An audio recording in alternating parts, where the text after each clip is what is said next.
Everyone praises Russia's Black Sea Fleet for its cutting-edge technology and rich operational history, but few truly understand the darker tales behind its rise. From its founding to its pivotal roles in countless battles, this storied fleet has seen it all.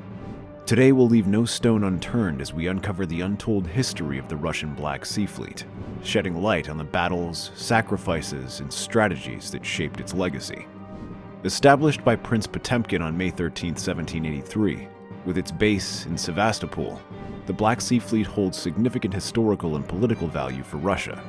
Once led by renowned admirals like Dmitry Senyavin and Pavel Nekhomov, the Black Sea Fleet was pivotal in its baptism of fire, the Russo-Turkish War in 1782. Russia took control of Crimea by defeating the Turkish fleet at the Battle of Kerch Strait, clinched victory at Tendra, and laid siege to the Ottoman stronghold Izmail. In the French Revolutionary War of the next century, the Black Sea Fleet fought against French forces during the siege of Corfu, and its victory led to the establishment of the Septinsular Republic, serving as a base for Russian naval units in the Mediterranean operating against the French. But personally though, I think the Crimea War is truly what put the Black Sea Fleet on the map. Though Russia found itself on the defensive as Allied forces landed in Crimea and eventually seized Sevastopol, the Black Sea Fleet decisively defeated Turkish naval forces at the Battle of Sinop following Turkey's declaration of war on Russia. But before we talk about the chaos that unfolded during the war, let's iron out the kinks to one particular vessel, the Emperator Maria. You might want to pay close attention. She played a pretty big role. Built for the Black Sea Fleet in the late 1840s and early 1850s as part of a naval expansion program to strengthen the fleet during a period of increased tension with Britain and France, the Emperator Maria was an 84-gun third-rate ship. She was also the second and final member of the Khrabry class and the last sail-powered ship of the line to be built for the Russian Navy. Measuring 200 feet in length with a beam of 56 feet 8 inches and a draft of 24 feet, its broad beam was a deliberate design choice to accommodate a powerful array of armaments. Her lower deck was equipped with a fearsome battery of 4 68-pounder shell-firing Faxon guns, all capable of delivering explosive shells that, spoiler alert, were devastating in combat. Complementing these were 28 36-pounder long guns, 4 68-pounder shell guns, 36-pound short-barreled guns, and 20 24-pound carronades for versatile and agile defense.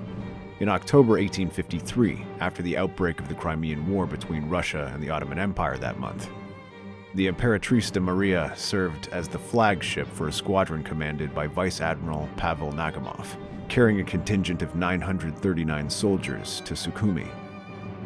With the Ottomans refusing to surrender, Nakhomov took his ships, 6 ships of the line, 2 frigates, and 3 steamships, to confront an Ottoman squadron of 7 frigates, 2 corvettes, and 2 transports. Acting on orders from Alexander Sergeyevich Menshikov, Nakhomov was tasked with destroying any Turkish ships carrying supplies to the Caucasus. Contrary to maritime laws at the time, the battle demonstrated how effective explosive shells were as opposed to wooden hulls, and the superiority of shells over cannonballs. Despite initially damaging the Russian vessels, the Ottoman fleet was overwhelmed by the destructive power of the Faxon guns, fired by the Emperator Maria, who fired over 2,100 rounds while sustaining 60 hits, with 16 crew killed and 39 wounded. The entire Ottoman fleet was destroyed, except for the steam frigate Taif, which fled to Istanbul to report the defeat. After eliminating the enemy fleet, the Russians targeted and destroyed Ottoman shore batteries. When all was said and done, 37 Russian soldiers were killed in the battle, with 229 wounded and damaged to 3 ships. The Ottomans, on the other hand, a complete wreck. They suffered 2,700 fatalities out of 4,200 sailors, and the port of Sinop endured 6 days of bombardment. The victory is commemorated in Russia as one of the days of military honor and led to a mentality shift in future battles. In any case, the Russian attack on Sinop was seen by Britain and France as an attack on Ottoman territory, and thus provided the pro-war factions of their government's justification to intervene in the Crimea War. Surprised by the intervention, Russia withdrew its fleet to Sevastopol, avoiding conflicts with the British and French forces entering the Black Sea. Following repairs, Emperator Maria was stationed at Sevastopol to defend the harbor, but became trapped during the siege of Sevastopol into early 1855. There wasn't lasting damage, though. In 1856, the Treaty of Paris, which ended the war, was signed.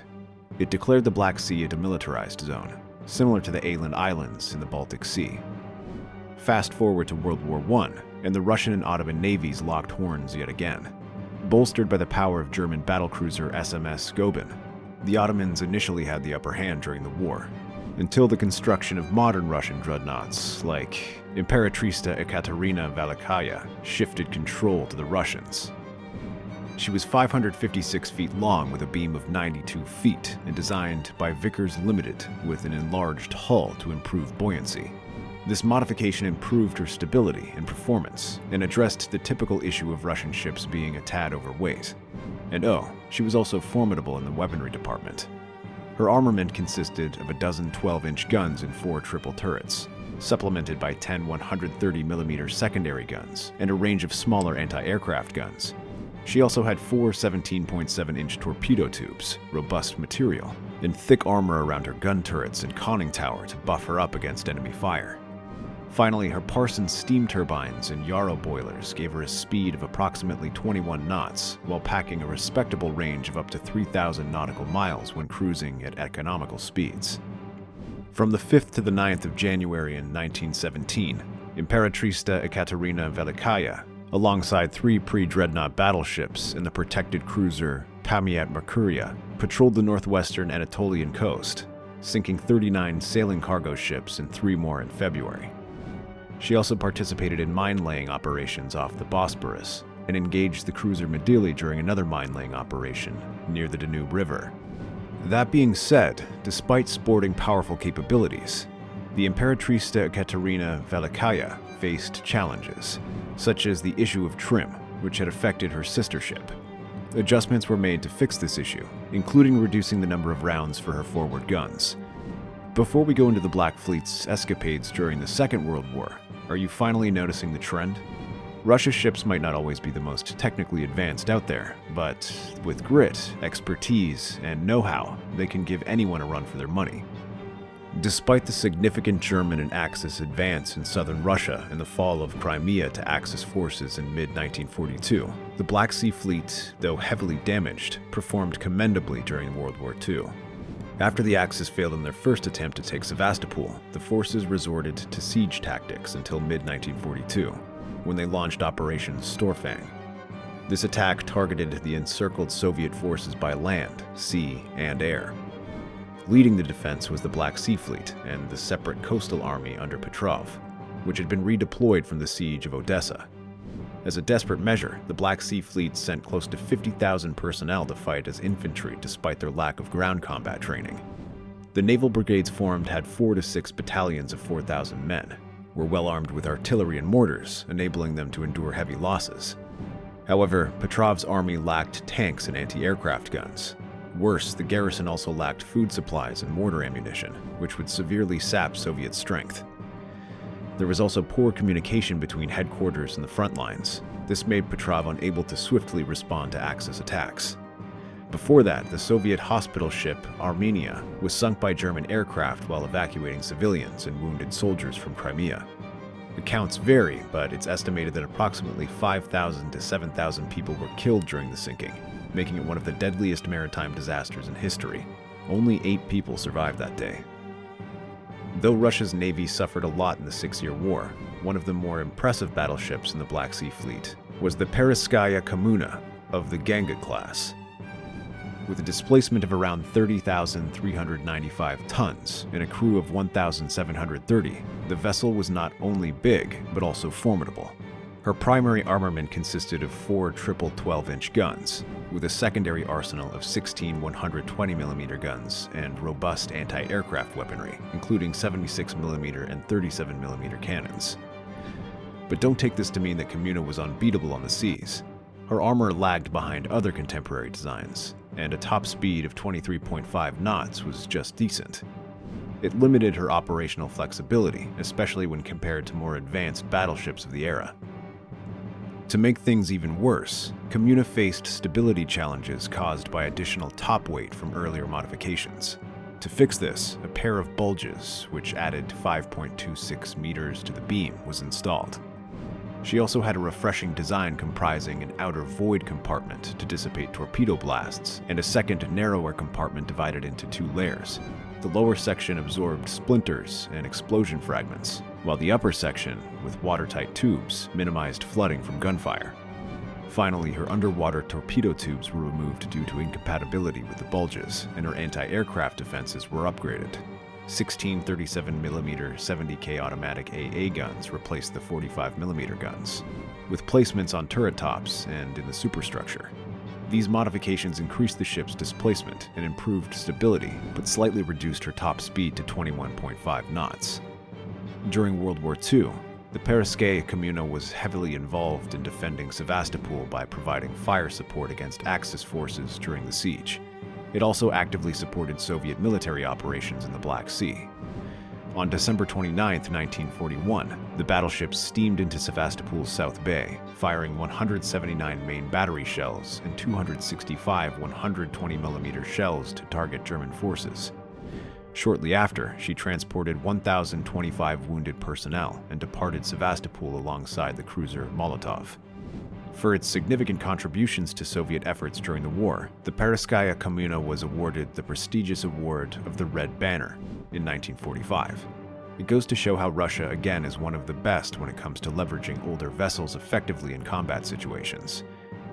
After World War II, the Soviet Union established dominance over the Black Sea region, controlling its northern and eastern shores. Pro-Soviet governments were also installed in Romania and Bulgaria, whose navies, as part of the Warsaw Pact, bolstered the Soviet Black Sea Fleet. Turkey remained the only regional power outside Soviet influence, resisting Soviet demands for shared control of the Bosporus Straits.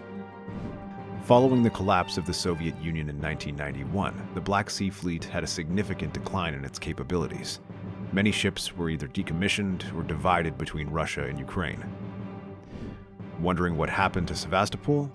Well, a 1997 agreement allowed Russia to lease Sevastopol as the fleet's primary base while sharing the facilities with Ukraine.